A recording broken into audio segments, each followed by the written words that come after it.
Time now for auction. Hey.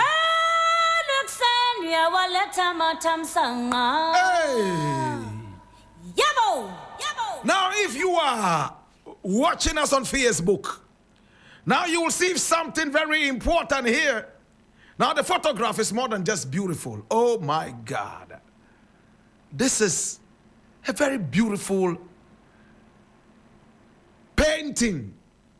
Now, when you look at it, you see trees at the back, you will see a certain shade, and then you will see a certain hat. A different style of building. And look at the ladder. The ladder is another different style. The man, when he gets into his room, he will pull the ladder in, and then that's why it's long like that, and the ladder will be in there. If you come looking for him, you must find another ladder in order to go in there. What does it tell you? Security, right? My brother, my sister, we are about to talk about that kingdom. The kingdom that introduced this kind of architecture.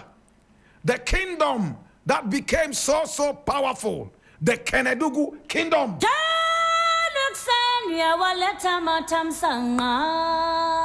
Kénédougou. And Kénédougou is spelled Kenedougou. Kénédougou kingdom. My brother, my sister. Now the Kénédougou kingdom was established somewhere in the mid-17th century. Somewhere in 1650. My brother, my sister, it lasted for close to half a century until the French brought it down. Oh, Jesus. Now, the Kénédougou kingdom was a pre-colonial West African state established in the southeastern portion of present-day Mali, as well as some parts of Côte d'Ivoire and Burkina Faso. It was huge, stretching all the way from Mali, getting into Burkina Faso, and coming all the way down to the Ivory Coast, Côte d'Ivoire. My God. Who was the founder? My God. Now, Kénédougou simply means the country of the plain, or a country in the desert. My brother, my sister, was first established by the Jula. Do you know the Jula people? They are also known as the Mandinka people. Mandinka. Remember, it's not Mandingo. Mandinka. My brother, my sister. The Jula speaking people are the Mandinka people. They are mostly Muslims, and a lot of them are traders. A very well-known Jula speaking musician, reggae musician, is Alpha Blondy. Most of his songs are sung in Jula. My brother, my sister, the Jula speaking people were those who established the kingdom. A man by name Jula Traoré,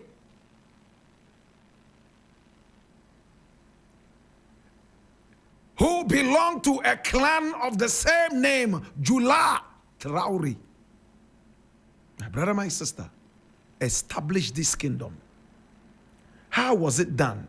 But let us concentrate on the clan. It was a kingdom that was established by a clan rather than one particular person. So let's go into it. My brother, my sister, this kingdom was inhabited by the Senufo people. Who are the Senufo people? Senufo is spelled S-E-N-U-F-O. Now the Senufo people, also known as the Siena, or the Sinifo, or the Sani Senuofo. My brother, my sister, in some countries they are even known as the Sian Nambere. They are a West African ethno-linguistic group. My brother, my sister, and they consist of so many different ethnic groups, including the Jula, and beyond. My brother, my sister, the Senufo people. Now listen to this interesting thing. The Senufo people started off long ago by being traditionalists before the onset of Islam.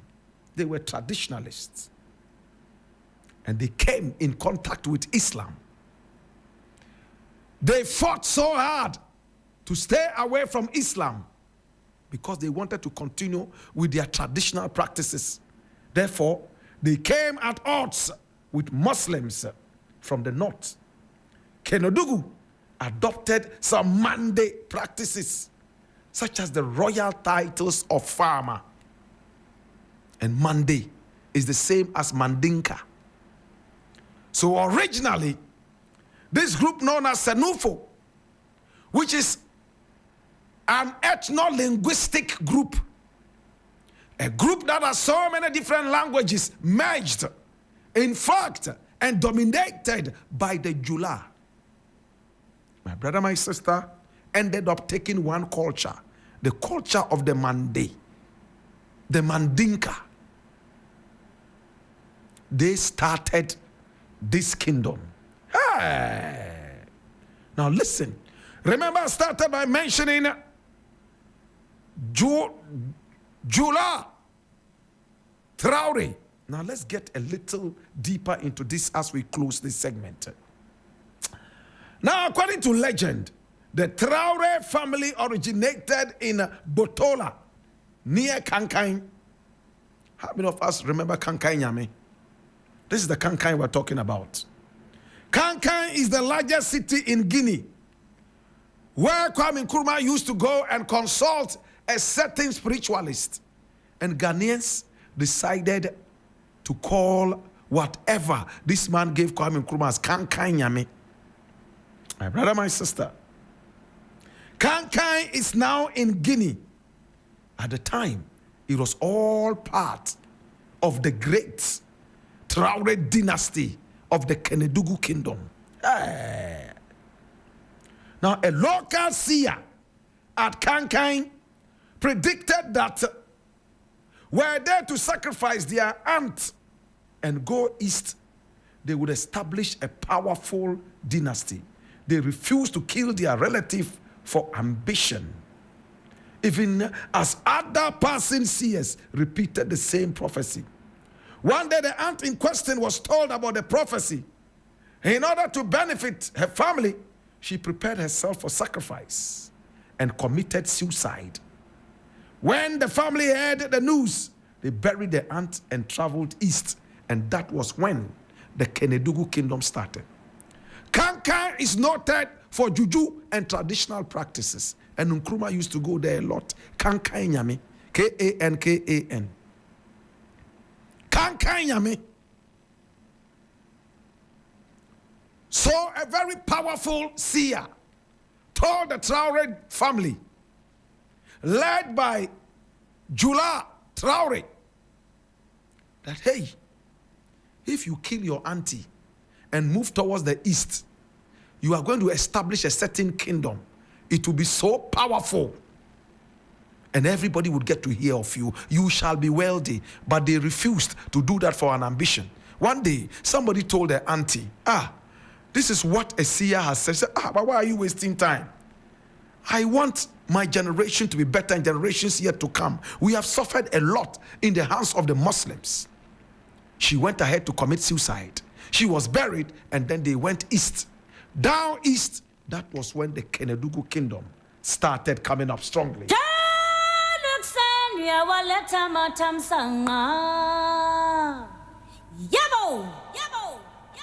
Jula Traore never took credit for anything. It was Nanka Traore who actually became Kénédougou's first ruler and began the Traore dynasty. Oh my God. His name was Nanka Traore. Ish. How big was this kingdom? My brother, all the way from Mali, it stretched into Burkina Faso and La Côte d'Ivoire. They built strong walls around the whole kingdom so that the French and other aggressors will not be able to come in. It was one of the first walls ever built around this area, like the Chi Hong Ti wall. Very huge.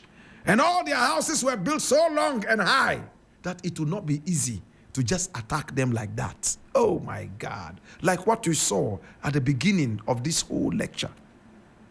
My brother, my sister, Nanka Traore became the very first ruler. And they called their rulers Farmer.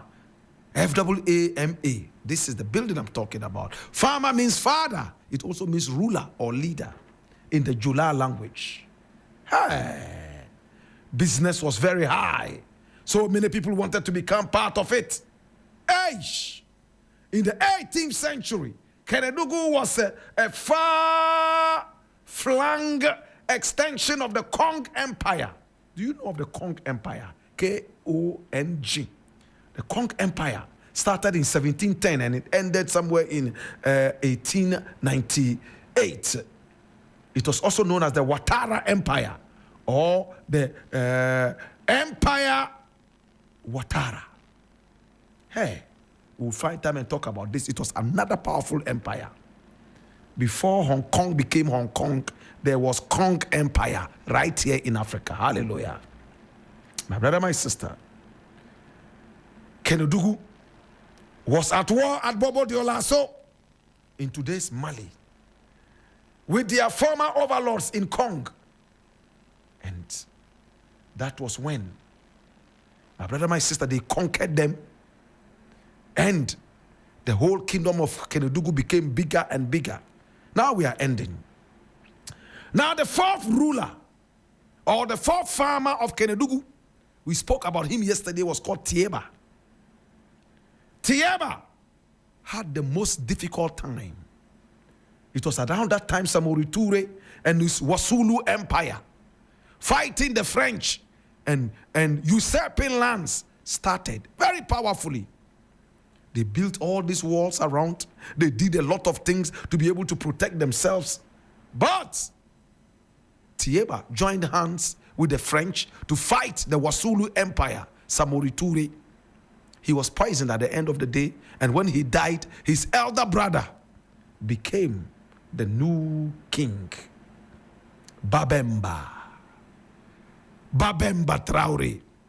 My brother, my sister, when Babemba became the new farmer, oh my God, the French turned against him, destroyed him, and that was the end of the Kénédougou kingdom.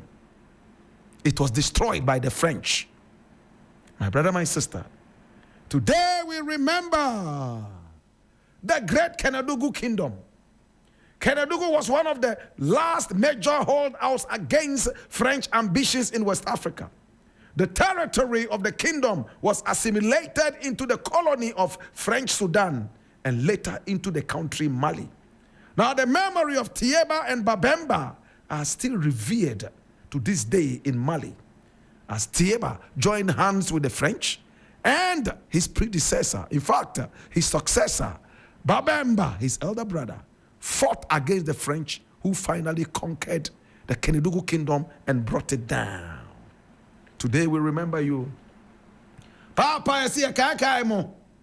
The Kénédougou kingdom was destroyed after just 48 years. Close to 50 years of existence and power. My brother, my sister. Luca Production.